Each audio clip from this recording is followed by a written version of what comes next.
Alors, l'autonomie de ce G3. Alors, satisfait et déçu.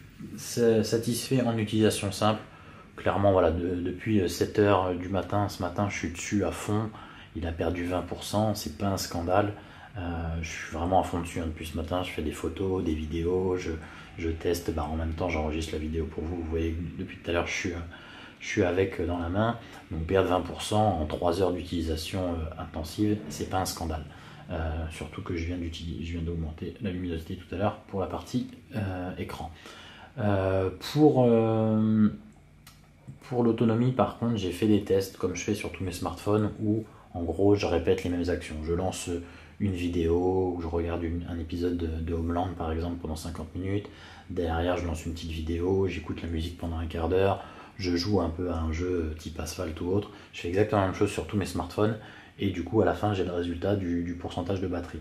Malheureusement sur G3 on arrive en dessous d'un Z2, en dessous d'un S5, au-dessus quand même d'un M8 parce que c'était particulièrement mauvais sur le M8. Mais en gros sur ce même test j'arrive à 82% de batterie sur un G2 ou sur un Z2, exactement les mêmes résultats. Sur le G3 je suis à 70%, donc il y a quand même une belle différence en utilisation intensive. C'est automatiquement dû à cet écran un peu exceptionnel, que ce soit en termes de luminosité ou en termes de qualité et de résolution. Il bouffe 50% d'autonomie de l'appareil. Donc si on met la luminosité à fond, ce qui était le cas lors de ce test, l'autonomie prend une belle claque. Par contre, en autonomie à 50%, par exemple, comme on peut l'utiliser la plupart du temps, et en utilisation basique, l'autonomie est tout à fait agréable et à peu près des mêmes niveaux que du S5 ou du Z2. Hier, j'ai fait la journée tranquillement avec mon G2. En gros, à 19h, il me restait 30-40% de batterie et j'utilise vraiment beaucoup mon smartphone. Du WhatsApp toute la journée, des appels, du Facebook, du Twitter, etc. Donc voilà, le G2, il n'y a pas de scandale au niveau de l'autonomie. Ceux qui attendaient l'autonomie du G2 vont être un petit peu déçus parce que c'est un petit peu en dessous. Surtout si on va regarder beaucoup de vidéos ou faire du jeu, parce que l'écran consomme beaucoup.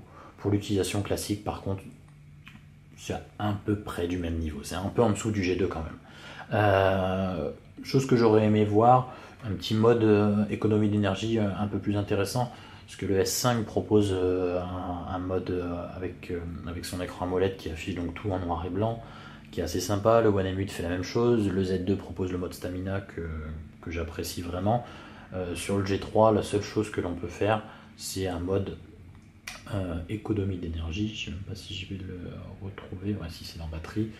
Économie d'énergie, qui en gros, les seuls réglages, c'est pouvoir couper le Wi-Fi, le Bluetooth ou la vibration et baisser la luminosité quand un défaut, à un niveau défini de batterie. Par exemple, on peut dire que en dessous de 30% de batterie, il me coupe le Wi-Fi, il me coupe le Bluetooth et la luminosité il la baisse à 20%. C'est uniquement le seul réglage que l'on peut faire en mode économie d'énergie, ce qui est un peu faiblard par rapport aux 3 grands concurrents du moment.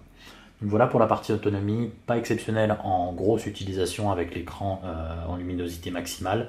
Par contre, en utilisation classique avec l'écran à 50% la plupart du temps, c'est à peu près du même niveau qu'un G2, qu'un Z2 ou encore qu'un S5.